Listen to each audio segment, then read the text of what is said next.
Quem aí gosta de fundir? Bom demais, né? Ainda mais combinar um fundi com uma taça de vinho, não tem coisa melhor. Mas tem algumas dicas práticas que vão fazer essa experiência ficar ainda mais gostosa, então vem descobrir comigo hoje.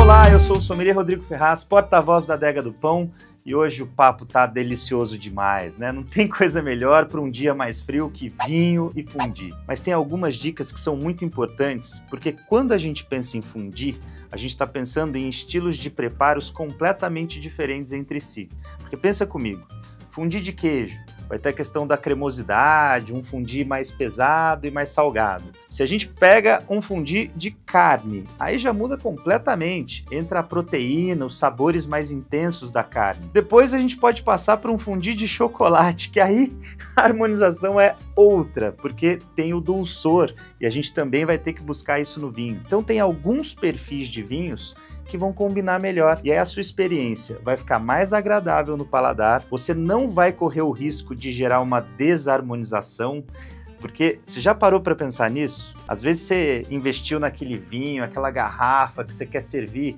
num date ou mesmo num encontro de amigos, você está ansioso para provar aquele vinho, mas aí você combina com o estilo errado de comida e o vinho fica mais amargo e menos frutado. Você não quer que isso aconteça, né?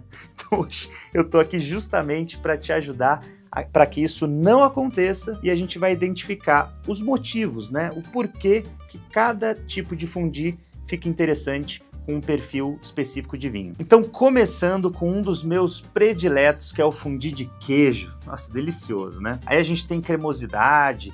Pensa que a base de um fundir de queijo geralmente utiliza ali os queijos Gruyère ou Emmental, que são queijos mais gordinhos, mais mastigáveis, bastante salgados e com uma carga de gordura.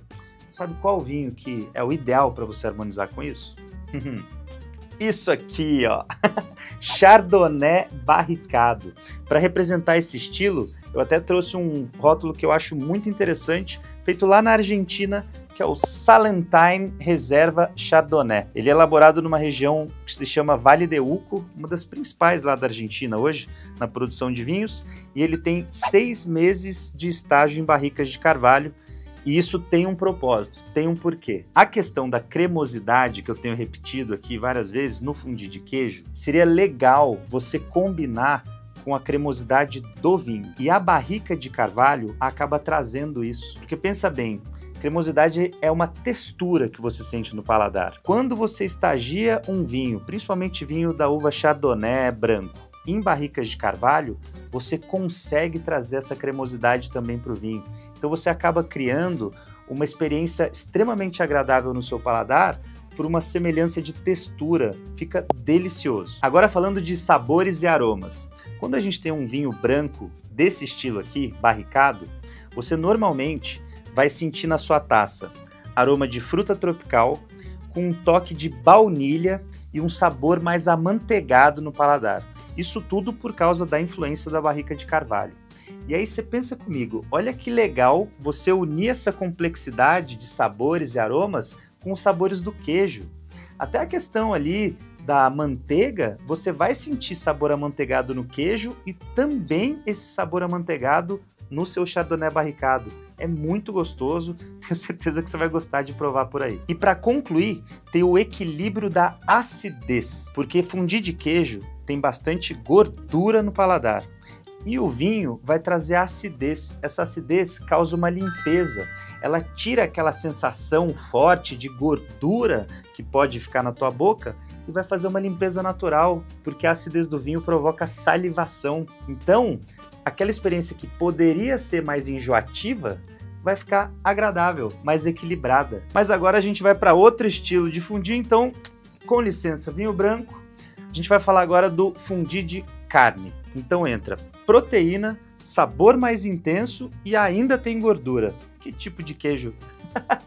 Que tipo de vinho a gente combina com ele? O queijo já foi. Que tipo de vinho a gente combina com fundir de carne? Esse estilo aqui, ó, o clássico, vinho tinto com carne, né? Mas aí também tem um propósito. Porque pensa comigo, se eu falei que tem uma proteína mais intensa, quando a gente está falando de vinho tinto, a gente traz a questão do tanino. Tanino é aquilo que causa uma sensação de adstringência no nosso paladar. Lembrando aí uma banana verde, traz uma certa secura na nossa língua. Quando você junta o tanino do vinho tinto com a proteína da carne, isso causa uma sensação química mesmo no teu paladar, mais harmoniosa. Então, por isso que tantas vezes e tantos especialistas em carne sugerem você fazer a harmonização, mesmo lá no churrasco, com vinho tinto, justamente por causa dessa ligação de tanino e proteína. E falando especificamente deste vinho aqui que eu escolhi, que é o Eterno, ele é um vinho elaborado na Toscana. A base dele é de uva Sangiovese, que é uma das uvas mais versáteis, gastronômicas e refrescantes do planeta. Essa uva ela também vai trazer aquela limpeza de paladar, aquela acidez mais marcante, e isso vai ajudar a limpar a gordura do fundi de carne, né? Porque pensa comigo, fundi de carne geralmente vai ser carne vermelha. Tem gente que gosta de fazer com suíno ou carne branca, mas geralmente é carne vermelha. Você mergulha aquela carne no óleo quente ou num caldo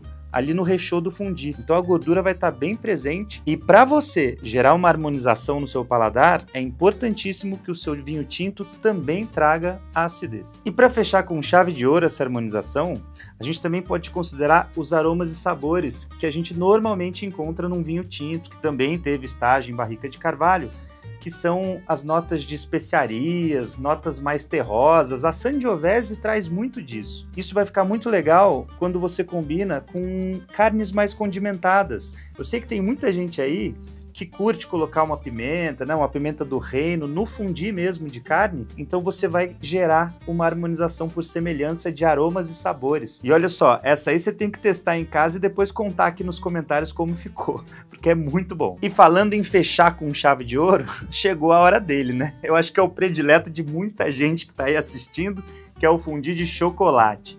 Mas eu tenho uma má notícia para você. O fundi de chocolate não vai ficar tão bom assim com vinho tinto ou branco, porque você vai precisar de dulçor. Então, tchau para você, vinho tinto. E oi para você, vinho branco licoroso, é isso mesmo. Esse daqui é o Aurora Colheita Tardia. Ele é um corte aqui de Malvasia e Moscato, que são as uvas. E aqui no contrarótulo ele diz: vinho fino, branco, suave. Vinho fino porque as uvas são finas, não são uvas de mesa, né? A Moscato e a Malvasia. E branco suave porque suave, na legislação brasileira, é considerado doce. Ele tem um alto grau de açúcar residual aqui dentro. Mas por que isso é tão importante? Porque quando você prepara um alimento muito doce, como é o fundi de chocolate, você vai precisar buscar esse açúcar também na bebida. Caso contrário, é esse que é aquele ponto que eu mencionei lá no começo, que o seu vinho pode ser muito prejudicado se ele não tiver esse açúcar residual, se ele não tiver essa concentração de açúcar, porque o excesso de dulçor do alimento vai deixar o seu vinho mais amargo e menos frutado. Então é por isso que é sempre interessante você combinar nível de dulçor. E tem também a tal da cremosidade, que eu falei lá no fundi de queijo, mas ela volta aqui no fundi de chocolate. A textura mais cremosa do chocolate vai combinar com a textura mais cremosa do nosso vinho licoroso. Como o próprio nome já diz, vinho licoroso, com textura de licor. Então essa semelhança, essa combinação de cremosidade no seu paladar é muito agradável também. E concluindo, os aromas e sabores do vinho licoroso, se for branco, como é esse caso aqui, também vão se combinar com os sabores lá do chocolate, porque normalmente a gente vai fazer o quê, né? Pegar umas frutas ali, como kiwi, abacaxi, morango, e a gente vai mergulhar no fundi de chocolate. Então são sabores frutados. Esses vinhos licorosos, de colheita tardia, tem um pessoal que chama de vinho de sobremesa até, porque tem essa combinação, eles trazem aromas e sabores frutados, lembrando aí frutas cristalizadas, mas eles também podem trazer aroma de mel, aroma de especiaria doce, como um anis estrelado, uma canela, isso dependendo do vinho, tá? E isso vai gerar uma nova dimensão de complexidade de sabores e aromas para a sua experiência. Então você literalmente vai estar fazendo uma experiência gastronômica mais rica em sabores e aromas. Teu paladar vai agradecer, sem dúvida nenhuma. E agora eu quero saber, qual dessas combinações você ficou mais instigado aí a testar na sua casa? Eu tenho a minha predileta, mas eu converso com vocês aqui nos comentários e aí a gente pode trocar uma figurinha nesse sentido. E olha só, se você curtiu esse episódio, não esquece de deixar o seu like. Para você que é novo aqui no canal, já fica meu convite para você se inscrever e também uma pergunta, né? Qual tipo de combinação, além dessa aqui que a gente falou hoje, como fondue e vinho, você gostaria de ver por aqui? E olha só, dica importante, hein? Todos os vinhos que eu te indiquei hoje estão disponíveis na Adega do Pão, tanto nas lojas físicas como no site ou no app, do jeito que você preferir. Então corre lá, escolhe o seu. Te espero no próximo episódio, pode ser? Então é isso. Cheers! Ah, e aproveita, hein? Dia friozinho, fondue com vinho, tudo a ver. Pão de açúcar.